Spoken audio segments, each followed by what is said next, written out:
BJP media நேயர்கள் அனைவருக்கும் வணக்கம். நான் சேகர். இப்போ நேற்று ஒரு யூடியூப் சேனலில் மூத்த பத்திரிகையாளர் அண்ணன் மணியண்ணன் ஒரு ஸ்டேட்மெண்ட் கொடுத்துருக்காரு. அந்த நெறியாளர் கேட்குறாரு, திருப்பரங்குன்ற பிரச்சனையை பற்றி நீங்கள் என்ன நினைக்கிங்கன்னு.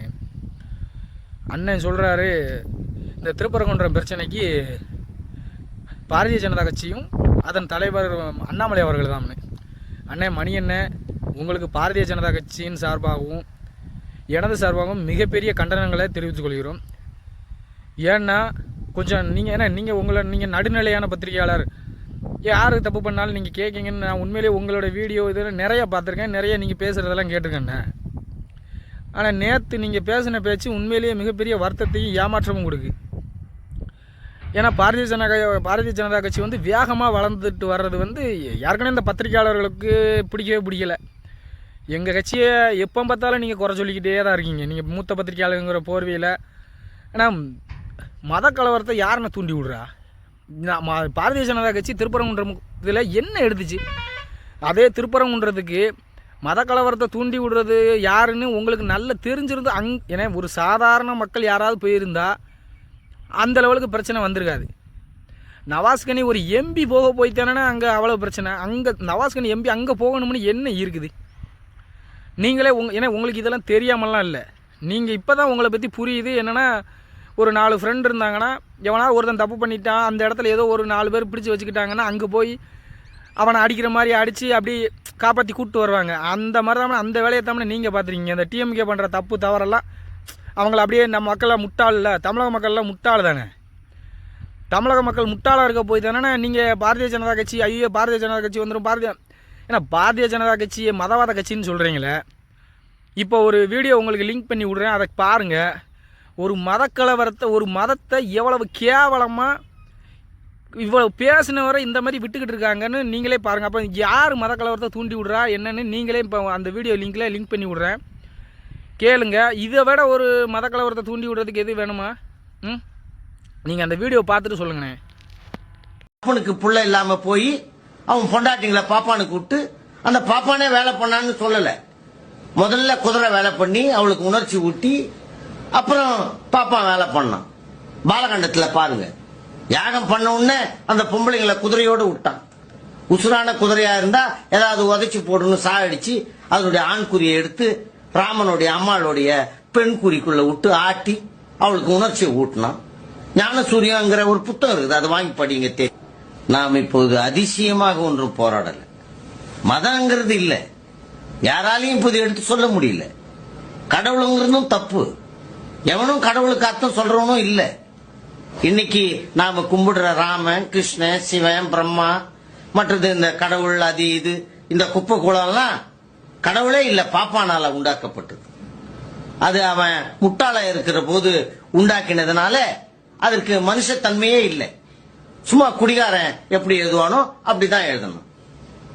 சாதாரணமா இப்போது ராமனை பற்றி, ராமாயணத்தை பற்றி மனுஷன்ல சிந்திக்காதவன் எவனுமே இல்லையே. வெகு பேரு கடவுள்னு தான் நினைக்கிறான். ஆகவே கடவுள்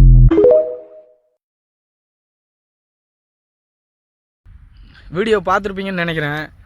எவ்வளோ கேவலமாக 110 கோடி மக்கள் கும்பிட்ற ஒரு ராமரை எவ்வளோ அசிங்கமாக ஒரு அருவறுக்கத்தக்க வகையில் என்ன மாதிரியெல்லாம் இந்த ஈவரா ராமசாமி பேசியிருக்காரு. அப்போ இதுக்கு பேர் என்ன பேருண்ணே? ராஜீவ் காந்தி ஒரு டைம் முருகன் கோயிலுக்கு செருப்பை போட்டு வந்துட்டாங்கிற ஒரே காரணத்துக்காக அண்ணன் பழனி பாப்பா அவர் இறந்துட்டார்.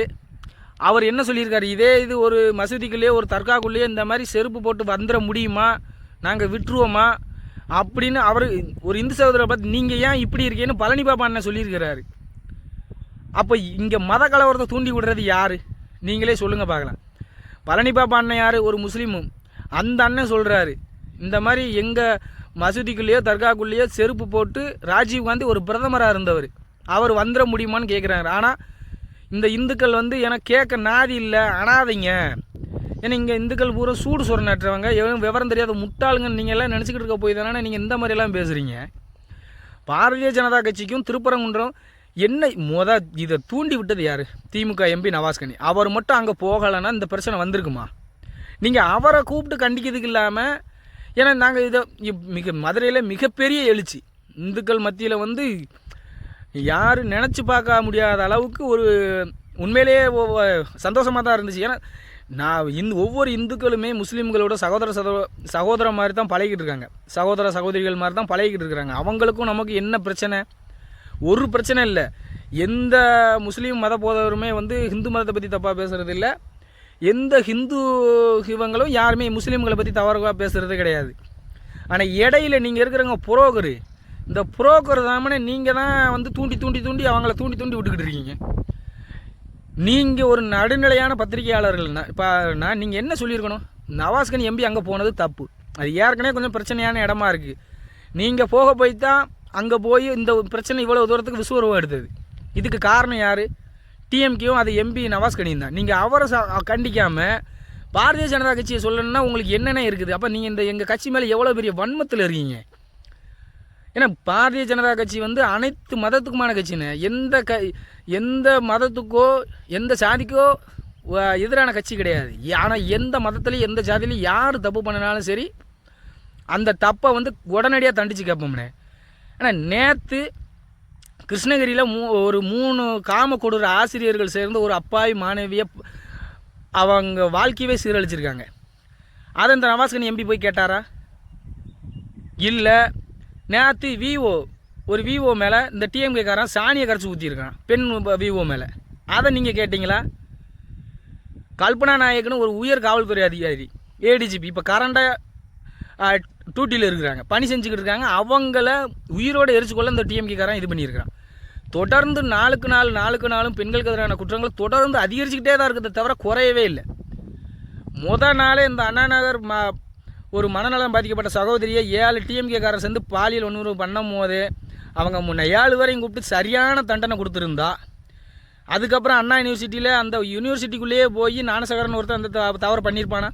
பண்ணுறவன் பூரா டிஎம்கேக்காரன், பண்ணுறவன் பூரா டிஎம்கேக்காரனாக இருக்கும். இந்த காவல்துறையும் அவங்களுக்கு சங்கு ஊதிக்கிட்டு இருக்கிறாங்க. அதை இது ஏன்னா நீங்கள் உங்கள் மனசாட்சியை தொட்டி பேசணும்னே. எங்கள் தலைவர் அண்ணாமலை மட்டும் இல்லைன்னா, கண்டிப்பாக எங்கள் தலைவர் அண்ணாமலை மட்டும் இல்லைன்னா இந்த பிரச்சனை பூரா வெளியே வந்திருக்காதுண்ணே. ஏடிஜிபி உயர் காவல்துறை அதிகாரியாக இருந்தால் கல்பனா நாயக்குங்கிற அவங்களோட இது எங்கள் அண்ணாமலை இருக்க போய்தாம்னா அதே வெளியே வந்திருக்குது. தைரியமாக அண்ணா யூனிவர்சிட்டி பாலியல் அந்த சகோதரி வந்து எங்கள் தலைவர் அண்ணாமலை இருக்க போய் தான் தைரியமாக வந்து வெளியே வந்து சொல்லியிருக்காங்க, நம்ம அண்ணன் இருக்காரு, நமக்காக வருவாருன்னு சொல்லி. இப்போ நீங்கள் இந்த ஜெகந்தராலின்னு முஸ்லீம் தானே, டிஎம்கேக்காரன் தானே லாரி ஏற்றி கொண்டுனா, அப்போ இந்த நவாஸ்கனி அங்கே போயிருக்கணும்ல. அங்கே போய் நான் உங்கள் குடும்பத்துக்கு நான் இருக்கேன், தப்பு செஞ்சவன் எவனாலும் தண்டனை அனுபவிச்சு தான் ஆகணும், கண்டிப்பாக நான் வந்து உங்களுக்கு அவன் எவனோ அவனுக்கு நான் தண்டனை வாங்கி கொடுப்போம்னு இந்த இவர் நவாஸ்கனி எம்பி அங்கே போக வேண்டியனே. அவர் ஒரு முஸ்லீம் சகோதரர் தானே. அதுவும் மக்களுக்காக கனிம வளங்களை சுரண்டிட்டு போகிறவங்கள சட்டப்படி தான் நடவடிக்கை எடுக்க சொன்னார். கம்ப்ளைண்ட் தான் கொடுத்தாரு. கம்ப்ளைண்ட் கொடுத்த ஒரே காரணத்துக்காக இவன் வண்டி ஏற்றி கொண்டுட்டான். அங்கே நீங்கள் போயிருக்கலாமே. இவர் இதில் திருப்பரங்குன்றத்தில் பாரதிய ஜனதா கட்சி என்ன அரசியல் பண்ணுச்சு? நியாயத்தை தான் கேட்டு தேவையில்லாமல் 2 மத கலவரத்தை உண்டு பண்ணி விட்டுறக்கூடாது அப்படிங்கிறதுக்காக நடுநிலையாக நின்று நம்ம இப்படி தான் இருக்கணும், இப்படி தான் போராட்டம் பண்ணணும்னு சொல்லி அமைதியான முறையில் போராட்டம் பண்ண அறிவித்தாங்க. போராட்டம் பண்ண போனாங்க. இந்த டிஎம்கே அரசாங்கமும் காவல்துறையும் 144 தடை உத்தரவு எதுக்கு போடணும்? அமைதியான முறையில் போராட்டம் பண்ணிட்டு விட்டுற போகிறாங்க. இது இந்த நவாஸ்கனி போனது தப்பு. நீங்கள் அதை கேட்டிருக்கணும். அதை விட்டுட்டு பாரதிய ஜனதா கட்சி தான் வந்து மக்கள் மனசில் உங்களை மாதிரி தான் ஒரு விஷம்தான் முன்னா அப்படி எல்லாம் பரவி விட்டுக்கிட்டு இருக்கீங்க. ஆனால் பாரதிய ஜனதா கட்சி மட்டும் இந்த தமிழ்நாட்டில் இப்போதைக்கு இந்த இதில் இல்லைன்னா டிஎம்கேவோட அராஜகம் இன்னும் பல மடங்கு அதிகரிச்சிருக்கும். எங்கள் தலைவர் அண்ணாமலை இருக்க போய் தான் ஒவ்வொரு தப்பும் ஆரம்ப புள்ளியிலேயே அதை தடுத்து இது பண்ண போய் தான் இவ்வளவு நாளும் கண்ட்ரோலில் இருக்குது. இல்லைன்னா கண்ட்ரோலை மீறி போயிருக்கும். எல்லாவனும் தடி எடுத்தோம் பூரா தண்டக்காரங்கிற மாதிரி அவன் அந்தந்த மாவட்டத்தில் வந்து போலீஸை கையில் வச்சுக்கிட்டு அந்த அநியாயம் பண்ணுதாங்க. போதைப் பொருள் ஒரு சின்ன கிராமத்தில் கூட அப்படி நடமாடுது. இவங்க என்ன ஆட்சி லட்சணமாக பண்ணுதாங்கன்னு நீங்கள் எங்கள் கட்சியை சொல்லுவீங்க? ஏன்னா நீங்கள் நல்ல செம்பு தான், எனக்கு நல்லா தெரிஞ்சு போச்சு. நீங்கள் என்னமோ நான் உண்மையிலே உங்களை ரொம்ப மதிச்சிட்டோம்னே, ரொம்ப வருத்தமாக இருக்குது. எப்போ பார்த்தாலும் எங்கள் கட்சி, ஏன்னா எங்கள் பாரதிய ஜனதா கட்சி என்னென்ன மதவாத கட்சின்னு சொல்கிறீங்களே. இப்போ அந்த ஈவர ராமசாமி என்னமெல்லாம் பேசியிருக்காரு, 110 கோடி எங்கள் எங்களோட மத சடங்குகளை நீங்கள் ஏன் தலையிடுறீங்க? இது நீங்கள் தான் கடவுள் இல்லைன்னு சொல்லிட்டு போயிட்டீங்களே. உங்கள் வேலையை பார்க்க வேண்டிய எங்களுக்கு விருப்பப்பட்டு தான் நாங்கள் கும்பிட்றோம். உங்களுக்கு என்ன அதை பற்றி? இதை ஏதாவது ஒரு முஸ்லீம் வந்து சொல்ல மாட்டாங்க. ஏன்னா முஸ்லீம்களுக்கு இந்துக்கு என்ன பிரச்சனை? அவங்க மதம் அவங்களுக்கு. பழனி பாபா அண்ணன் சொல்லியிருக்கிறாரு. நான் அவர்கிட்ட அந்த வீடியோ, அவர் எடுத்த வீடியோ நான் பார்த்துட்டு தான் இருந்திருக்கிறேன். ஒரு முருகன் கோயிலுக்குள்ளே செருப்போடு போட்டு போனதுக்கு அவர் துடிச்சு சொல்கிறாரு, நீங்களாம் இந்துக்கள்லாம் என்ன இந்துக்கள், ஏன் தர்காக்குள்ளேயே மசூதிக்குள்ளேயே இந்த மாதிரி ஒரு செருப்பு போட்டு வந்துட முடியுமான்னு சொல்லி அவர் நீங்களாம் உங்களுக்கெல்லாம் சூடு சோறனே இல்லையா அப்படின்னு கேட்குறாரு. அப்போ அவருக்கு துடிக்கும். எந்த முஸ்லீமுக்கும் அவங்க அவங்களுக்கு என்ன அவங்க மதம் என்ன சொல்லுதோ அதை பின்பற்றுறாங்க. இந்துக்கள் என்ன மதம் அவங்க தெளிவாக தான் இருக்கிறாங்க. இடையில உள்ள நீங்கள் புரோக்கர் தான் தூண்டி விட்டுக்கிட்டே இருக்கிறீங்க. தேவையில்லாத பிரச்சனையை நீங்கள் திருமாவளவன் அண்ணன் ராசா இவங்க தான் தூண்டி விட்டுக்கிட்டே இருக்கிறீங்க. மத கலவரத்துக்கு காரணமே டிஎம்கேவும் இப்போ நீங்கள் இந்த பத்திரிகையாளரும் தான். இல்லைனா மத கலவரமே வரவே வராது. மீண்டும் ஒரு தரம் சொல்லிக்கிறேன் மணியண்ணன், இன்னொரு தரம் நீங்கள் மட்டும் இல்லை, எந்த பத்திரிகையாளர்களாவது பாரதிய ஜனதா கட்சி மேலே வீண் பழியை சுமத்துனா சட்டப்படி உங்கள் மேலே பாரதிய ஜனதா கட்சியின் சார்பாக நடவடிக்கை எடுக்கப்படும்னே, கண்டிப்பாக எடுக்கப்படும். தயவு செஞ்சு இந்த பொய் பொருளையே கிளப்பி விடாதீங்க. பாரதிய ஜனதா கட்சி வந்தால் நல்லாட்சி கிடச்சிரும்னு உங்களுக்கு எதுக்கு? நல்லாட்சி வந்தால் தமிழகம் நல்லா தானே இருக்கிறோம். உங்களுக்கு இந்த டிஎம்கே செம்பு பிடிச்சிக்கிட்டே இருக்கணும். அந்த செம்பு எங்கள் பாரதிய ஜனதா கட்சிட்ட வேகாது. அதனால் நீங்கள் திராவிட கட்சிகளை ஆதரிச்சுக்கிட்டு இருக்கீங்க. ஆதரிச்சுட்டு போங்க. அது எதுக்குன்னா வீண் பலியை எங்கள் மேலே சுமத்துறீங்க. தவறு பண்ணது பூரா டிஎம்கே எம்பியும். இதில் பாரதிய ஜனதா கட்சி எங்கிறது வந்துச்சு? ரெண்டு மதங்களும் சண்டை போட்டு கிடக்கூடாதுன்னு நடுநிலையாக நின்று நீங்கள் பண்ணுறது தப்பு, இவர் இங்கே போனது தப்பு. இல்லை இங்கே பாரதிய ஜனதா கட்சியிலேருந்து யாராவது திருப்பரங்குன்றம் போனாங்களா? இல்லை அந்த தர்காவில் போய் எதுவும் விரும்பத்தகாத நிகழ்வுகள் எதுவும் பண்ணினாங்களா? அப்படி பண்ணியிருந்தால் நீங்கள் கேட்குறதுலாம் ஒரு நியாயம் இருக்குது. பண்ணினது அவர். அதை விட்டுட்டு நீங்கள் எங்களை சொன்னீங்கன்னா, பாரதிய ஜனதா கட்சியை சொன்னீங்கன்னா என்ன அர்த்தம்? இனிமேல் இது மாதிரி சொல்கிறாதீங்கன்னா தப்பு. தயவு செஞ்சு திரும்பவும் பாரதிய ஜனதா கட்சியின் சார்பாக கடும் கட்டணங்களை தெரிவித்துக் கொள்கிறோம். இனிமேல் எந்த பத்திரிகையாளர்களும் ஒரு நியாயம் இல்லாமல் பாரதிய ஜனதா வீண் பழியை சுமத்துனீங்கன்னா கடுமையான பின்விளைவுகள் ஏற்படும்ண்ணே. தமிழக மக்களே, இந்த மாதிரி பத்திரிகையாளர்களை தான் பாரதிய ஜனதா கட்சி மேலே சும்மா ஐயோ பாரதிய ஜனதா அப்படின்னு பயங்காட்டி விட்ருக்காங்க. கண்டிப்பாக இல்லை.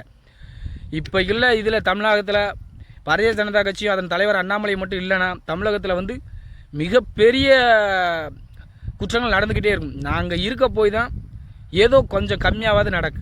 தமிழக மக்கள் அனைவரும் புரிஞ்சுக்கணும். டிஎம்கே அரசு எந்த லெவலுக்கும் போவாங்க. 2026 சேவிக்கிறதுக்காக எந்த எல்லைக்கும் அவங்க போவாங்க. நம்ம தான் அதை, ஏன்னா இவங்க மத கலவரத்தையும் சாதி கலவரத்தையும் தூண்டி விட இந்த பத்திரிகையாளர் இருக்கிற மாதிரி பத்திரிகையாளர் கையில் வச்சுக்கிட்டு என்ன வேணாலும் பண்ணுவாங்க. தயவு செஞ்சு சிந்தித்து செயல்படுவோம்.